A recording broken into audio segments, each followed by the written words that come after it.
یہ جو حج ہے 9 ہجری میں فرض ہوا تھا، اور سب سے پہلا حج جو نبی پاک علیہ السلام نے کرنے کا حکم دیا تھا، اس حج کا جو امیر مقرر فرمایا اس شخصیت کا نام حضرت ابو بکر صدیق رضی اللہ تعالیٰ کی ذات اقدس ہے۔ پہلا حج حضور کے حکم سے حضرت ابو بکر صدیق نے کروایا تھا۔ ہاں، یہاں بھی صدیق کا پہلا نمبر ہے، ٹھیک ہے۔ اور پھر اگلی بات سمجھنے والی ہے، 10 ہجری میں آقا کریم علیہ السلام نے خود حج فرمایا، اور یہ ایک ہی حج تھا جو آقا کریم علیہ السلام نے فرضیت کے بعد کیا۔ بعض علماء نے کہا ہے اس سے پہلے بھی حضور نے حج کیا ہوا ہے، لیکن وہ حج بطور عادت کریمہ تھا کہ اس خانہ کعبہ کا حج پہلی امتوں پر فرض نہیں تھا، صرف نبی کرتے تھے، تو ان نبیوں کے طریقے پر میرے نبی نے فرمایا تھا، فرض ہونے کے بعد ایک ہی حج کیا ہے آپ نے۔ اور آپ کے نالج میں ہونا چاہیے اس بات کو، آقا کریم علیہ السلام نے ایک حج اور 4 عمرے فرمائے ہیں۔ توجہ ہے کہ کوئی نہیں ہے؟ ایک حج اور 4 عمرے آقا کریم علیہ السلام نے فرمائے، یعنی 4 عمرے دیکھے تو 4 11 دی نسبت پوری ہو گئی، تے جے 5واں حج پاؤ تے 5 دن پاک دی نسبت پوری ہو گئی۔ تو آقا کریم صلی اللہ علیہ وآلہ وسلم آپ نے ایک حج فرمایا ہے۔ اب یہ بخاری شریف کی ایک حدیث پاک میں آپ کو سناؤں، آپ کو لطف آئے۔ آقا کریم علیہ السلام تشریف فرماتے آپ نے فرمایا یا ایھا الناس قد فرض علیکم الحج، آپ نے فرمایا اے لوگو تمہارے اوپر حج کو فرض کر دیا گیا ہے، فحجو، اور تم بھی حج ادا کرو۔ یہ بخاری شریف میں ہے۔ ایک صحابی نے عرض کی اکل عام یا رسول اللہ صلی اللہ علیہ وسلم، حضور کیا ہر سال ہمارے اوپر حج فرض ہے؟ آقا کریم علیہ السلام خاموش رہے۔ اس نے پھر سوال دہرایا، میرے آقا پھر خاموش رہے۔ صحابی نے پھر سوال دہرایا، میرے آقا کریم علیہ السلام پھر خاموش رہے۔ اور چوتھی مرتبہ آپ نے خود ارشاد فرمایا لو قلت نعم لوجبت، فرمایا اگر میں ہاں کہہ دیتا تو تمہارے اوپر حج ہر سال فرض کر دیا جاتا۔ آپ دیکھیں ہم نے نا اس بات کو سمجھا ہی نہیں ہے، اگر ہم سمجھ جائیں تو پتا چلے اللہ نے احکام شرعیہ کا مالک میرے مصطفیٰ کو بنا دیا ہوا ہے۔ وہ زبان جس کو سب کن کی کنجی کہیں، اس کی نافذ حکومت پہ لاکھوں سلام۔ اگر میرے نبی ہاں کہہ دیتے، یہ بخاری شریف ہے، یہاں سے سمجھو میرے نبی کا اختیار کیا ہے۔ آج تک لوگوں کو اختیار کی سمجھ نہیں آ رہی۔ حضور فرماتے اگر میں ہاں کہہ دیتا تو حج تم پر فرض ہو جاتا، لیکن میں نے کہا کیوں نہیں؟ فرمایا وَلَمَا اسْتَطَعْتُمْ، اس لیے کہ تم استطاعت نہ رکھتے، تم سے یہ کام ہونا نہیں تھا، پھر تم مشکل میں پڑ جاتے۔ اور آقا کریم کی شانوں میں سے ایک شان یہ ہے کہ آپ اپنی امت کو مشکل میں پڑے ہوئے دیکھ ہی نہیں سکتے ہیں۔ عزیز علیہ ما عنتم، یہ آقا کریم کی شان قرآن نے بیان کی کہ آپ کسی امتی کو مشکل میں پڑے ہوئے برداشت نہیں فرماتے۔ آپ کا امتی جب مشکل میں ہوتا ہے تو آقا کریم علیہ السلام اس پر رحمت و شفقت فرماتے ہیں۔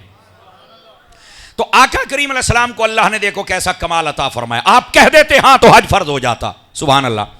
اور ادھر دیکھیں یہاں پر ہی ایک اور علماء نے نکتہ لکھا ہے، فرمایا بزرگ آپ کو جو بھی بتائیں نا بس اس پر عمل کیا کرو، زیادہ بات کو کریدہ نہ کرو۔ نہیں توجہ فرمائی آپ حضرات نے۔ اب پھر سوال پیدا ہوگا کہ صحابی نے 3 مرتبہ سوال کیوں کیا؟ بھئی یہ دو جواب علماء نے دیے ہیں۔ فرمایا پہلی بات کہ وہ زیادتی شوق کی وجہ سے بار بار سوال کر رہے تھے، آقا نے اجازت دی تھی کھلے عام جب تمہارا جی چاہے سوال کر لینا، تو وہ جو شوق آقا نے دلایا تھا اس پر عمل ہو رہا تھا۔ اور دوسری بات علماء فرماتے اس لیے صحابی نے بار بار سوال کیے تاکہ امت پر مسئلہ کلیئر ہو جائے، یہ تو ان کا احسان ہے۔ لیکن آقا کریم علیہ السلام نے یہاں یہ بھی بتا دیا کہ تمہارا مسئلہ پوچھنا حق ہے، پوچھو، لیکن فرمایا کہ جتنا ہم بتائیں اگر اسی پر اکتفا کریں۔ یہ حضور نے فرمایا تم میں سے جو اسی حدیث میں ہے تم میں سے جو پہلی امتیں برباد ہوئی ہیں، یہ بخاری شریف ہے، آقا کریم فرماتے ہیں بکثرت سوالہم و اختلافہم، اس لیے کہ وہ سوال بہت کرتے تھے، اور دوسرا کہ ان میں آپس میں اختلاف بہت تھا، بڑے ہی اختلافات کرتے تھے، اس وجہ سے وہ امتیں برباد ہو گئی۔ دیکھو سوال کرنا جائز ہے، کس کا؟ شاگرد اپنے استاد سے کرے اور آپ با مقصد کسی عالم سے کریں، جائز ہے، لیکن اس سوال اتنے گھڑ لینا، اتنے بنا لینا کہ پریشان خود بھی ہونا دوسروں کو بھی کرنا، جیسے آج کل سوشل میڈیا پہ بیٹھنے والے کرتے ہیں، مجھے یہ سوال کا جواب دو، مجھے یہ دو، مجھے یہ دو، میرے پاس علم ہے مجھے مطمئن کرو۔ میں کہا تیرے کو ہونا ہے کاڑا علم، اسی ہوں تینوں کدھا مطمئن کریے میرا بچہ ہے۔ یہ کثرت سوال بندے کو برباد کر کے رکھ دیتی ہے، اور اس کی وجہ سے بندہ پھنستا بھی ہے۔ دیکھو نا یار، آپ کو ڈاکٹر نے دوائی دی ہے کہ یہ آپ نے صبح شام کھانی ہے، جاؤ اور کھا لو، یہ پوچھتے ہیں جی دودھ کے ساتھ کہ پانی کے ساتھ، دودھ گرم ہو یا ٹھنڈا ہو، پتی ڈال لیں یا نہ ڈال لیں، دودھ سوڈا ہوئے ویسے ہی ہوئے، وہ بھی پھر کہندا ہن ایتھے آ، آپ کو دوائی دی اللہ کے بندے چل کے کھا لو، زیادہ کیوں سوال کیا آپ نے؟ آپ کسی بزرگ کے پاس جاتے ہیں، مثال کے طور پر آپ نے کوئی وظیفہ پوچھا تو انہوں نے بتایا کہ بھائی صبح شام 11 مرتبہ درود پاک پڑھ لینا، تو اب وہ کہتا ہے نماز کے پہلے پڑھوں یا بعد میں پڑھوں، تسبیح پر پڑھوں یا انگلیوں پر پڑھوں، درود ابراہیمی پڑھوں یا دوسرا پڑھوں؟ وہ کہندا پھر ادھر آ ہن بھائی تمہیں درود کا ہے پڑھ لو۔ توجہ ہے نا، جتنے زیادہ آپ سوال کریں گے آپ خود پھنستے چلے جائیں گے۔ بس آپ حضور فرماتے جو میں دے دوں لے لیا کرو، اور جس سے روک دوں رک جایا کرو، اور آگے فرمایا جتنا ہو سکے عمل کیا کرو، اس میں زیادہ مشقت کے ساتھ اپنے آپ کو ڈالنا یہ اسلام میں منع ہے۔ تو زیادہ سوالات کی وجہ سے پہلی امتیں برباد ہوئیں۔ آپ دیکھو نا حضرت موسیٰ علیہ السلام کا زمانہ تھا، یہ سورہ بقرہ میں موجود ہے نا، تو وہ بندہ ایک قتل ہو گیا، مارا بھتیجے نہ تھا اس شخص کو، اور دوسرے گاؤں کے دروازے پر پھینک کے آ گیا۔ انہوں نے کہا یہ ساڈا بندہ تسی ماریا؟ انہوں نے کہا ہم نے نہیں مارا۔ مسئلہ طول پکڑ کے حضرت موسیٰ علیہ السلام کے پاس آ گئے۔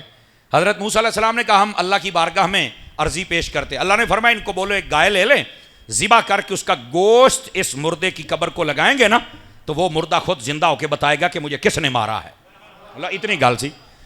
اب وہ حضرت موسیٰ علیہ السلام نے یہ حکم دے دیا تو وہ جو صلاح الدین تھے سوالی وہ آ گئے، گائے کا گوشت، ہاں جی، تو گاں رنگ کیڑے دیو بے،